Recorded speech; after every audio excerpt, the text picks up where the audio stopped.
selamat datang di podcast SP3 seputar penyelenggaraan pemilu dan pemilihan KPU Kabupaten Pesisir Selatan. Nah, pada episode kali ini kita akan membahas tema yang sangat menarik, yaitunya pengganti antar waktu anggota DPRD Kabupaten. Dan sudah hadir bersama kita narasumber Ketua Divisi Penyelenggaraan Pemilu, Bapak Safri Jalcan. Selamat datang, Bapak. Bagaimana kabarnya hari ini? Alhamdulillah baik, terima kasih sudah diundang Alhamdulillah. kembali. Nah, Pak Chan, Ya, tema kita hari ini tentang PAW atau pengganti antar waktu anggota DPRD Kabupaten. Tapi sebelum kita masuk ke situ, anggota DPRD kan dipilih melalui pemilu nih. ya. Mungkin sebagian pendengar, terutama adik-adik pemilih pemula, masih bertanya-tanya, pemilu itu apa sih, Pak Chan? Pemilu itu adalah sarana kedaulatan rakyat untuk memilih anggota Dewan Perwakilan Rakyat, anggota Dewan Perwakilan Daerah, Presiden dan Wakil Presiden, serta untuk memilih anggota Dewan Perwakilan Daerah eh, yang dilaksanakan secara langsung, umum, bebas, rahasia, jujur, dan adil dalam wilayah Negara Kesatuan Republik Indonesia berdasarkan Pancasila dan Undang-Undang Dasar tahun 1945. Oke. Ya, Nah, berarti anggota DPRD itu terpilih melalui pemilu yang luber dan jurdil. betul.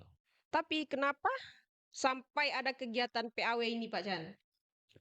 PAW itu proses penggantian anggota DPRD yang berhenti antar waktu untuk digantikan oleh calon pengganti antar waktu urutan berikutnya yang diambil dari daftar calon tetap dari partai yang sama di dapil yang sama yang memperoleh suara terbanyak berikutnya. Oke. Jadi, anggota DPRD bisa diganti sewaktu-waktu tanpa ada penyebabnya ya, Pak Chan? Bisa diganti dalam waktu tertentu, ya. Tapi tentu ada ketentuan dan syarat yang harus dipenuhi dalam proses PAW ini. Begitu. Apa saja hal-hal penyebab munculnya PAW ini, Pak Chan? Eh, Jadi terkait dengan pergantian antar waktu itu tidak bisa dilakukan tanpa sebab. Ada ketentuan dan syarat yang harus dipenuhi. Oke. Nah, tadi saya sudah sampaikan bahwa ada 3 ketentuan yang menyebabkan terjadinya proses PAW itu atau pergantian antar waktu itu. Pertama, meninggal dunia, yang kedua mengundurkan diri, yang ketiga diberhentikan. Kalau untuk poin 1 dan kedua ini kan sudah bisa kita pahami. Tinggal kita harus memaknai klausul diberhentikan ini. Nah, Ya. sesuai dengan tentu kita dasarkan kepada PKPU 3 nomor tahun 2025. Oke. Jadi bisa dikatakan bahwa penyebab PAW ada 3 ya, Pak Chan? Ya. Meninggal dunia, mengundurkan diri, dan diberhentikan. Iya. Kalau meninggal dunia dan mengundurkan diri, saya kira sudah bisa kita pahami. Tapi untuk pemberhentian, apa saja penyebab anggota DPRD dapat diberhentikan, Pak Chan? Ya. Jadi supaya kita tidak keliru memahami ini, berdasarkan PKPU 3 tahun 2025 itu terdapat beberapa ketentuan sehingga dilakukan PAW terhadap eh, calon anggota dewan yang diberhentikan. Supaya tidak keliru, saya sampaikan. Pertama, itu tidak dapat melaksanakan tugas secara berkelanjutan atau berhalangan tetap sebagai anggota DPRD Kabupaten selama 3 bulan berturut-turut tanpa alasan yang jelas atau tanpa keterangan apapun. Ya. Yang kedua, melanggar sumpah dan janji dan kode etik sebagai anggota DPRD. DPRD Kabupaten. Yang ketiga, dinyatakan bersalah berdasarkan putusan pengadilan, saya kira ini cukup jelas. Yang keempat, tidak menghadiri rapat paripurna dan atau rapat alat kelengkapan dewan yang menjadi tugas dan kewajibannya sebanyak 6 kali secara berturut-turut tanpa alasan. Oke. Kemudian diusulkan oleh partai politiknya sesuai dengan ketentuan perundang-undangan, kemudian tidak lagi memenuhi syarat sebagai calon anggota DPRD Kabupaten. Kemudian ketentuan lainnya yang menyebabkan dia itu diberhentikan, tidak memenuhi syarat sebagai melanggar ketentuan larangan sebagaimana diatur dalam Undang-Undang Pemerintahan Daerah. Yang kemudian selanjutnya diberhentikan sebagai anggota partai politik dan menjadi anggota partai politik lainnya. Saya kira itu beberapa ketentuan yang menjadi alasan sehingga dia tidak lagi memenuhi syarat sebagai anggota DPRD kabupaten. Wah, banyak juga penyebab anggota DPRD dapat diberhentikan ya, Pak. Iya. Lalu bagaimana proses PAW setelah pemberhentian tadi, Pak? Eh, kita prinsipnya di KPU itu kan terkait dengan proses PAW ini ada prosedur yang kita lalui Hmm, berdasarkan PKPU 3 tahun 2025 itu kita menerima surat dari pimpinan DPRD terkait dengan proses PAW ini disertai dengan dokumen pendukung.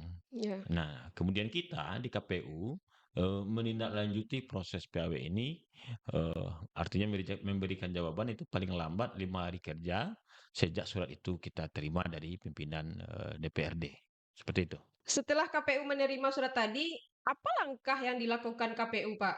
Ya, jadi tentu kita di KPU pertama tadi saya sudah sampaikan Hmm, bahwa surat yang sejak kita terima dari DPRD Kabupaten itu kita tindak lanjuti paling lambat 5 hari kerja 5 sejak hari kita kerja. terima dari pimpinan DPRD. Oke. Kemudian terhadap proses PAW itu kita lakukan verifikasi dokumen Hmm, serta dokumen pendukung yang disampaikan dari pimpinan DPRD terkait dengan eh, alasan PAW tadi. hmm, Kemudian tentu kita juga lakukan verifikasi terhadap keterpenuhan syarat calon PAW-nya. ya. Ya. Jika memang terdapat hal-hal yang kita ragukan, ini tentu bisa kita lakukan verifikasi Hmm, ke berbagai pihak seperti pimpinan DPRD, pimpinan partai politik, instansi terkait atau terhadap calon itu sendiri. Mau calon yang yang akan di PAW maupun hmm, calon yang akan yang diberhentikan itu. hmm, Nah, itu kan bagian variabel yang mungkin bisa menjadi ruang untuk kita lakukan aplikasi. hmm. Nah, tapi tentu di sini ada hal yang perlu kita pahami bahwa apabila ini kan diatur dalam PKPU 3 tahun 2005 itu, Ya. apabila berdasarkan hasil Hmm, eh, verifikasi dan klarifikasi eh, atau berdasarkan informasi yang kita terima bahwa calon yang di PAW itu melakukan upaya hukum, hmm, maka kita memberikan memberikan jawaban terhadap pimpinan DPRD bahwa ini proses PAW ini bisa calon PAW-nya kita sampaikan kepada DPRD setelah proses hukum itu selesai. Itu. oke. Nah, bagaimana kalau lebih dari satu calon pengganti memiliki suara yang sama, Pak?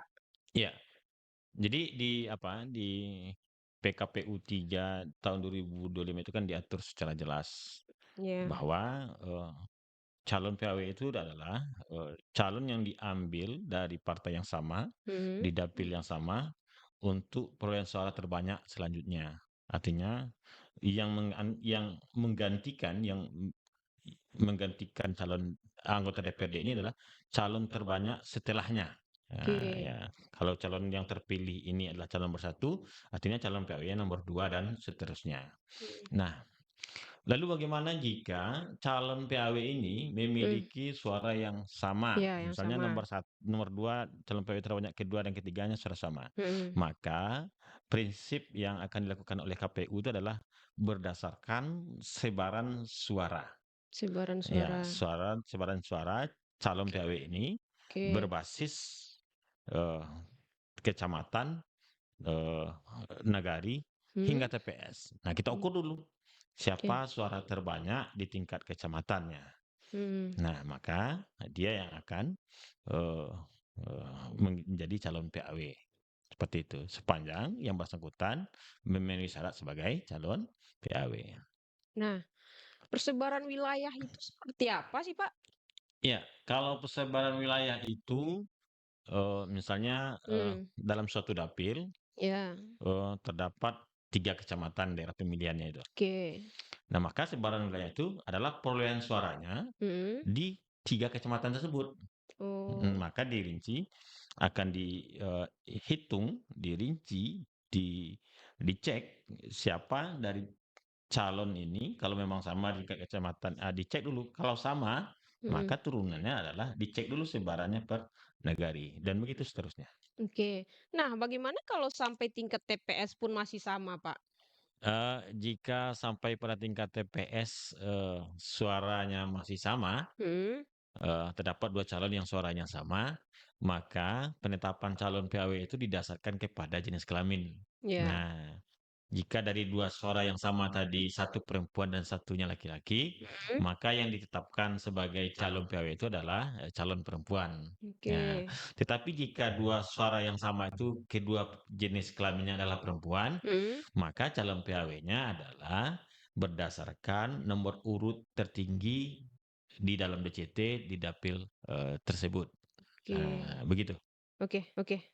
Nah, seandainya dalam masa verifikasi terdapat tanggapan dari masyarakat Ya. bahwa calon pengganti tidak memenuhi syarat, Mmm. apa yang dapat dilakukan KPU, Pak?